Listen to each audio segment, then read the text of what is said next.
By late summer, the Texas sky had stretched into a hard, endless blue, and the roads beyond Fort Stockton braided into pale ribbons of dust. Emily Hart, 24, and stubborn, insensible boots, had followed a map that made sense in a classroom, but not on county land where fences ran longer than explanations.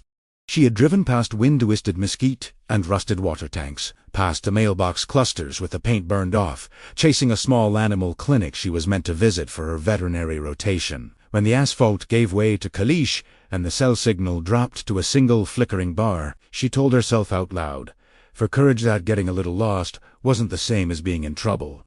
A sun-faded sign appeared at a cattle guard. Cold Ranch. No arrow, no welcome, just the name like a boundary. Emily meant to turn around. Instead, a coughing from under her hood and the slump of a front tire argued against pride. She eased the old pickup across the rattle of metal and rolled to a stop beneath a cottonwood, whose leaves clicked like coins in hot wind.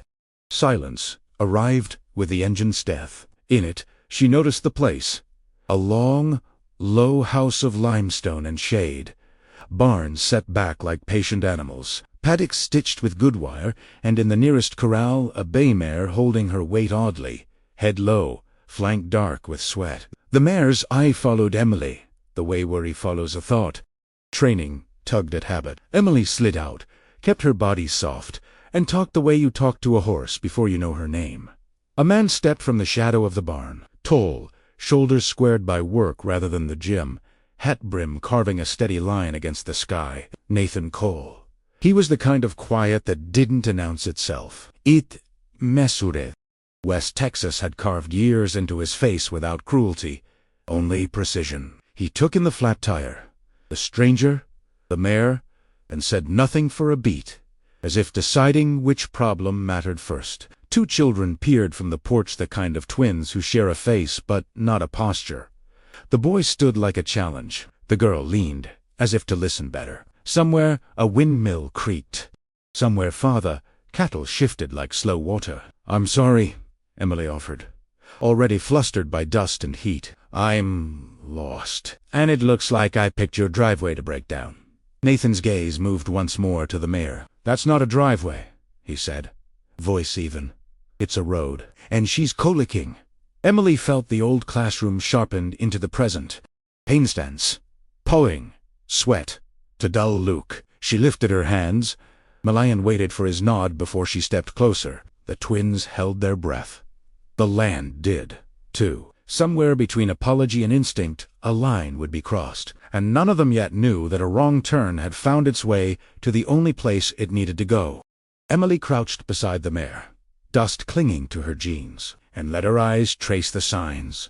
The tight flank, the restless shift of hooves, the dull glaze in the horse's dark eye, all the theory from textbooks, suddenly stood here in flesh and urgency.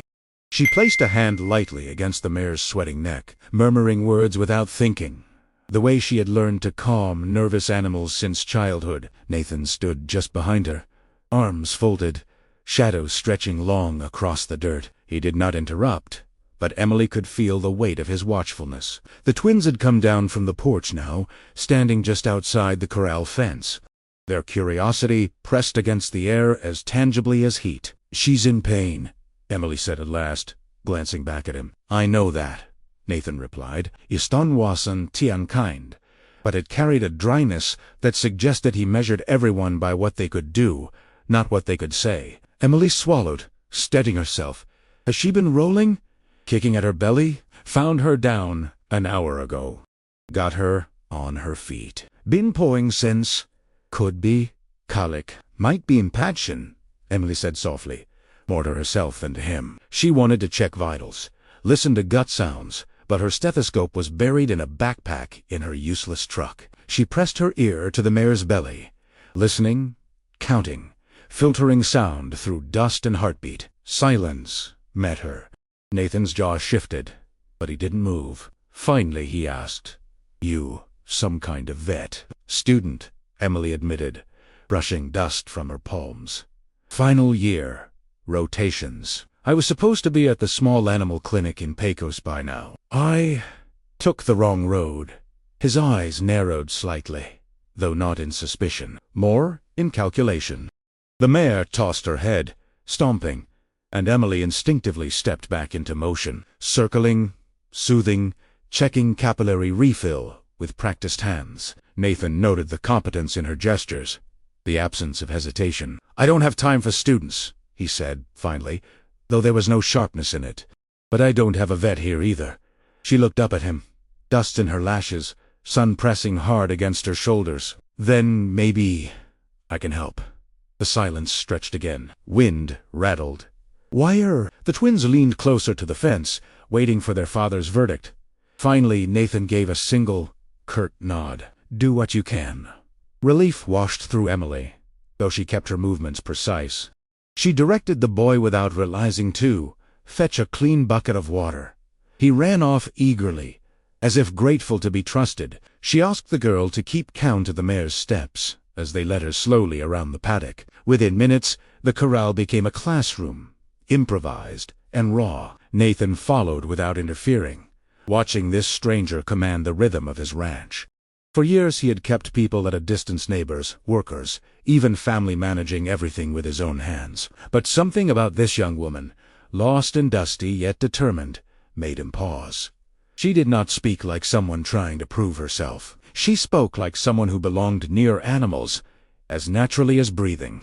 By the time the mare's symptoms eased slightly, twilight had begun to settle, cicadas wind in the trees, the horizon blushing red with the sun's slow descent. Emily brushed her hands clean against her jeans, exhaustion replacing adrenaline. "She needs fluids," she said finally, turning toward Nathan. "If you've got Banamine or 4 supplies, I can help set it up. But she's stable for now.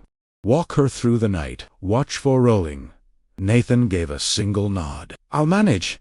Then, after a pause, "You did good."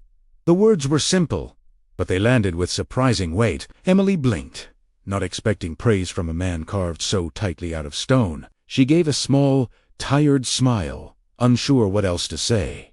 The twins, however, had no such restraint. The boy grinned openly.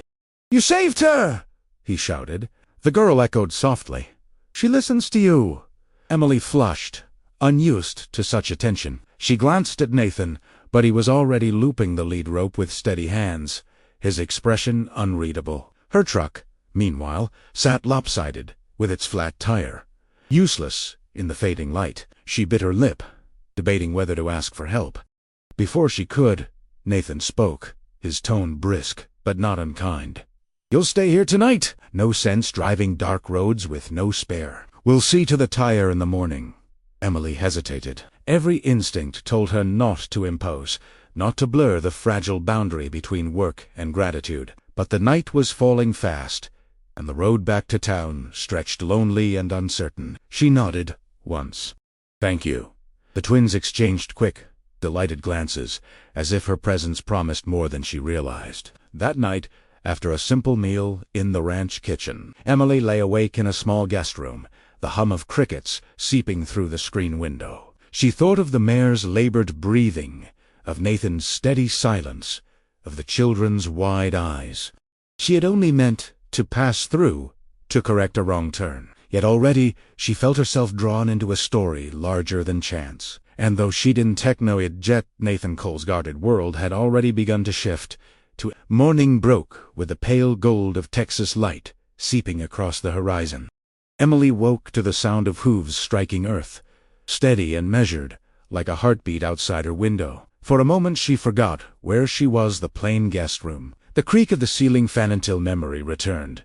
The broken truck, the colicking mare, Nathan Cole's silent approval. She rose quickly, pulled on her boots, and found her way outside. The air carried that sharp mix of dust and dew. Into corral, Nathan was already walking the mare, his long stride matched by patience. Emily stepped forward, offering to take the lead rope. He glanced at her once, then handed it over without hesitation. For someone who rarely trusted strangers, the gesture meant more than words. The mare looked brighter, still tired, but not desperate. Emily stroked her neck, speaking softly, and felt the animal relax. Nathan studied her with his usual reserve, but there was a flicker of something else, recognition, maybe respect. "Truck's fixed," he said after a while. One of the hands patched the tire. "You're free to go." Emily nodded, though a pang of reluctance surprised her.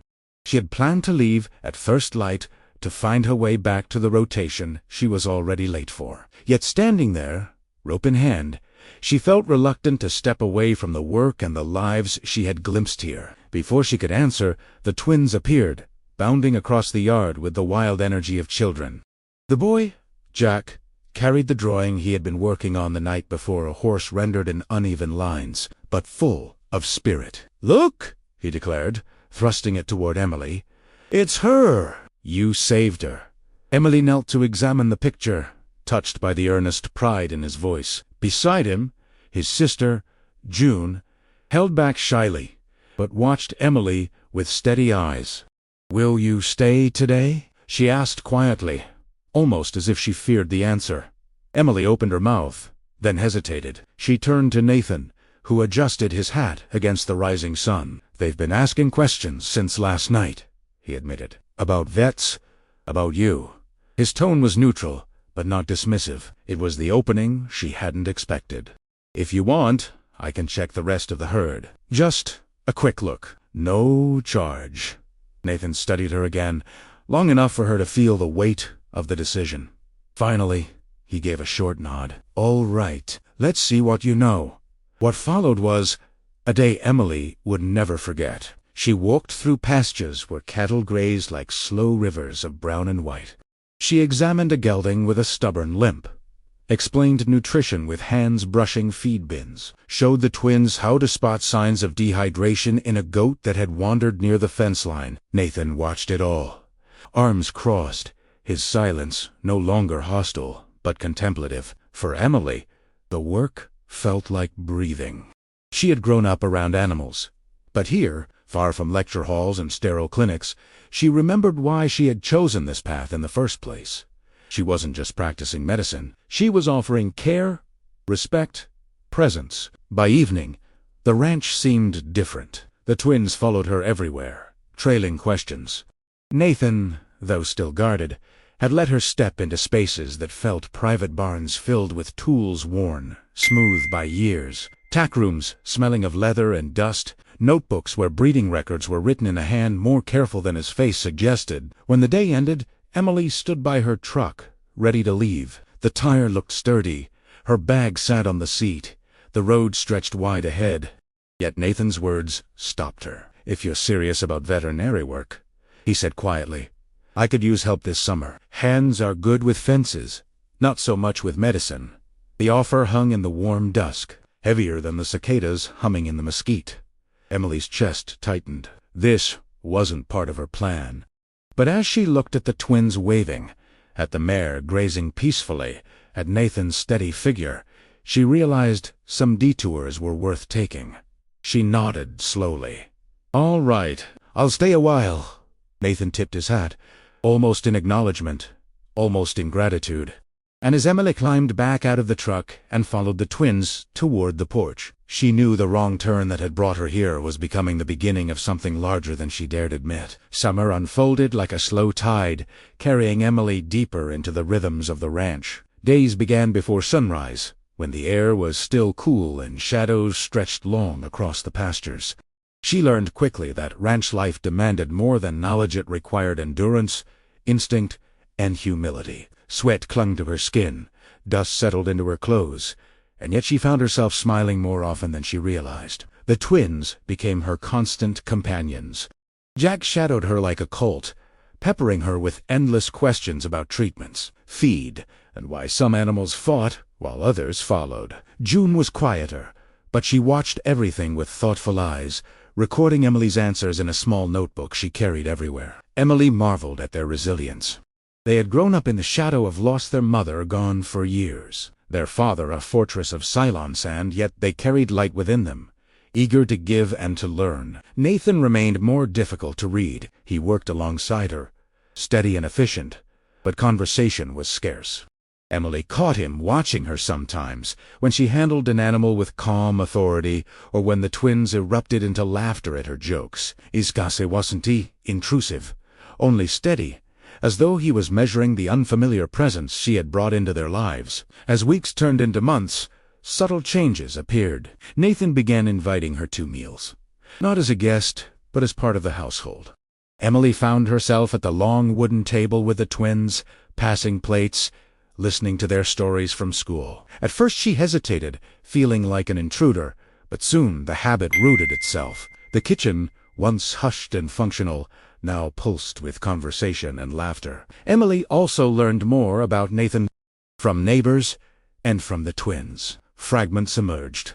How he had inherited the ranch younger than expected. How tragedy had left him widowed too soon. How his devotion to the land was matched only by his determination to shield his children from further pain. He had built walls, not out of cruelty, but out of survival. She saw that now. One evening, after treating a calf with heat stress, Emily found herself on the porch with Nathan, watching the sky bleed orange into purple. The twins had fallen asleep inside, and the night was heavy with cicadas. Nathan broke the silence first. "They laugh more since you've been here." His voice was low, almost reluctant. Emily glanced at him, startled. "They're wonderful kids. They just needed space to be heard." Nathan gave a short nod. "And you gave them that?"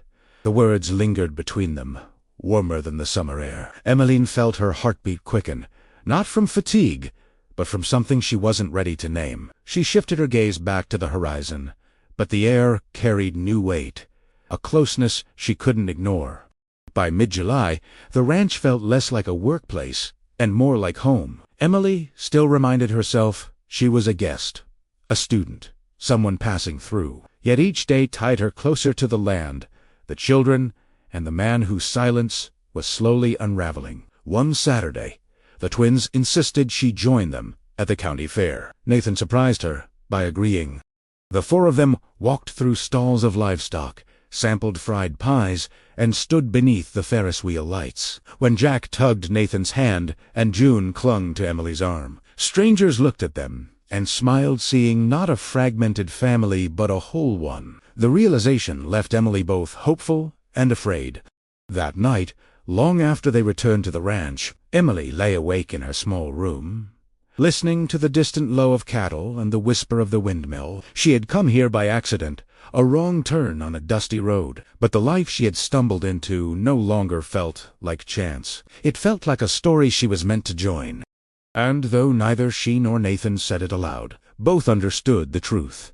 The walls around their lives were beginning to crack, letting something fragile but undeniable take root. By late August, the sky felt lower, heavy with heat and the kind of silence that makes cattle bunch under thin shade. The ranch kept moving feedings, fence checks, water lines, but beneath the surface something delicate had begun to fray. Emily could feel it in the way Nathan rose earlier and returned later, in the way Jack's jokes got louder, in the way June's questions shrank to whispers. What had started as a wrong turn and become a home now stood at the edge of rumor and fear. It began in town. At the feed store, a man pretended to study a bolt bin while aiming his words like seeds. Cole finally let someone in. He told no one in particular. "Give it a season." Another added, "Poor kids don't need another ghost." Emily kept counting mineral blocks, but the syllables stuck like burrs on her sleeves. On the drive back, she told herself it didn't matter, that work and love were larger than talk. But talk, she was learning, had a way of riding fences and finding gates unlocked. Nathan felt it too. Neighbors leaned on truck doors and asked if he needed hands, meaning, did he need help keeping order? The banker mentioned stability optics, which was just worry in a suit. Nathan, who'd spent years controlling what he could, control gross gates, cash flow tightened everything he could tighten. He rode fence lines alone. He signed invoices briskly. He slipped out of rooms before Emily finished a sentence. It wasn't cruelty. It was retreat. The twins registered the weather change, the wayfall's sense affront. Jack turned restlessness into noise-banging saddle racks, racing chores into competitions nobody else had entered. June did the opposite. She collected small silences and carried them like a box. When Emily knelt to ask if she was all right, June asked back, "Are you leaving?" It was so soft, Emily almost lied. Instead she said, "I'm here today," and felt the truth land thin. Then the storm broke, the literal kind and the other kind layered beneath it. Wind shoved the mesquite sideways. The horizon narrowed to a dark seam. Lightning stitched the sky. In the south pasture, a yearling colt panicked at a sheet of flapping wire and found the only wrong place to put a leg. By the time they reached him, rain had turned dust to slick clay, and fear had made intelligence small. Nathan shouldered the colt against the panel and braced, rain running off his hat and his sheet. Emily wedged her hip, found the barb buried shallow, talked nonsense with the shape of comfort, and cut, blood thinned to pink under the downpour. The wire fell. The colt trembled, then leaned into Nathan's palm like a child. They didn't cheer. Lightning still counted the ground. Emily pressed a dressing under Nathan's hand and timed the pressure with his breathing. For a moment, their work meshed so completely she could imagine a life built of this shared skill. Quiet, rescue, the ordinary heroism no one sees. The thought rose and broke in the same second. Back under the barn's awning, water dripping off the rafters, she faced him. "We can't keep pretending this is just convenience," she said, voice raw from rain and from holding back too long. "The kids know. I know. You know." His jaw worked once. "I know you're good at what you do," he said, picking the safest fact. "And I know storms pass quicker when people keep their heads." She swallowed. "This isn't only a storm. It's a life asking to be chosen." The word struck something he kept locked. "I have chosen," he said. "Lo, I chose this place when I could have sold it. I chose these kids when grief made me stupid and mean. I choose every morning to keep them safe. I don't choose gambles." "You call me a gamble," she said. Not accusing, just naming. "But you're gambling now on emptiness. On teaching them that feeling is dangerous." Rain hammered the tin. He stared past her into the gray. "This ranch lives because I don't bet on weather or men or hope. I run numbers I can hold in my hands. I can't hold what you're asking." She felt the door closed between syllables. "Then say it plain," she whispered. "Say you'd rather lose me than risk being wrong." He didn't look at her when he answered. "I'd rather not lose them." That should have been a different sentence, and both of them heard it. Emily stepped back. The space filled with water and distance. In the house, the twins hovered at the edge of the kitchen, watching faces the way they watched skies. Emily pulled them into busy Mercy towels, cocoa packets, the inventory of a night, but her hands shook, and June saw it. Dinner was quiet, in the particular way that makes forks loud. Nathan ate standing at the counter. Jack tried to drag him into a story about a calf and a too small halter, and gave up when hum was all he got back. After the dishes, Emily sat on the porch and let the cooling air pull heat from her skin. Nathan crossed the yard without stopping, a lantern bobbing in his fist like a moving star. In bed, the fan ticked. Her mind ran the same loop until it frayed. You don't fix a man. You invite him. You don't save a place. You serve Italiano. And still she wanted to stay. She thought about the first morning on the porch steps, about the mare's eyes softening, about the twins' laughter breaking open rooms. She thought about what love costs when it is brave and when it is not. Sleep came as a truce, not a cure. At dawn the storm had moved east, leaving the pastures combed and bright. Nathan's truck was already gone. Emily fed, checked water, iced the colt's leg. June slipped her a drawing of 4 stick figures under a big square roof. "It's us," she said, eyes hopeful and afraid at once. Emily smiled until her cheeks hurt. Later she found the paper folded carefully in her pocket, already soft at the creases, already heavier than it looked. The storm outside had cleared, but the one inside the ranch lingered, spreading through walls and routines like a stubborn shadow. In the days that followed, silence became its own language. Nathan rose before dawn, leaving coffee cooling in the pot, and came home long after dark. Emily filled the gaps for the twins' school lunches, evening stories, small reassurances, but the air carried a heaviness no story could dispel. Jack grew louder, pushing against boundaries, desperate for attention from a father who seemed farther away than ever. June withdrew, clutching Emily's hand whenever she could, asking again and again, "You won't go, will you?" Emily wanted to promise forever, but honestly bound her. She could only say, "I'm here today," and hold the child tighter. Nathan's distance was not cruelty, it was fear. He felt it in every look from neighbors, in every whisper that slid through the community. People said he had moved on too soon, or not soon enough, that bringing in a stranger would only confuse his children. He told himself he didn't care about gossip, but at night, lying awake, he heard his late wife's voice in memory, the echo of promises he hadn't been able to keep. Loving again, he feared, was betrayal. Losing again, he knew, would destroy him. So he did what he always did. He built walls, but walls trap what they're meant to protect. Emily saw it clearly when she found him in the barn one evening, working a piece of leather until his hands were raw. "We can't live like this," she said softly. "Not me. Not your children. Not you." He didn't look up. "You came here by accident. Don't mistake a season for a lifetime." Her breath caught, the words cutting deeper than any rumor. "Is that what I've been to you? An accident." Nathan Selene said enough. The final break came days later, when the clinic in Pecos called. The director's voice was warm, reminding Emily they had a place for her if she wanted to finish her rotation. She held the phone tightly, her heart splitting between obligation and desire. When she told Nathan, hope and praying for a sign he wanted her to stay, his reply was sharp, almost cruel. "Then go. That's what you came here for." Emily stared at him, searching for any crack in his armor. "That's all you have to say." His gaze flickered with something sorrow, fear, but his tone stayed cold. "You don't belong here. Not the way you think."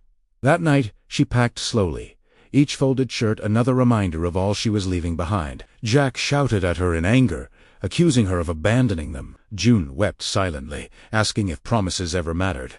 Emily held them both, tears streaking her own face. "This isn't your fault," she whispered. Sometimes, grown-ups are too afraid to hold on to love, but that doesn't mean the love isn't real. When she carried her bag to the truck, Nathan stood on the porch, his figure carved by the dying light. The twins clung to her, reluctant to let go. Emily kissed their foreheads, whispering she loved them. Then she turned to Nathan, her voice steady despite the tremor in her hands. "You build walls to keep out pain," she said, "but those same walls keep out joy." The engine roared to life, dust rising as she pulled away. Inside the house, silence deepened. Nathan walked through the kitchen, where June's crayon drawing of 4 figures under one roof still hung on the fridge. He lingered there, hand brushing the paper, throat tight. Upstairs, he heard muffled sobs, the sound of children grieving not a stranger, but someone who had become family. For years, Nathan Cole had believed survival was enough, that keeping land and children intact was victory. But as the night stretched long and hollow, he understood the truth. Survival without love was emptiness, and in his fear, he had chosen emptiness. The ranch stood as strong as ever, fences mended, cattle safe. But Nathan himself had never felt weaker. For the first time since his wife's death, he knew true loss was not what life took from you, but what you pushed away with your own hands. Autumn came to West Texas with cooler winds and skies brushed in softer blue, but inside Nathan Cole the season carried no relief.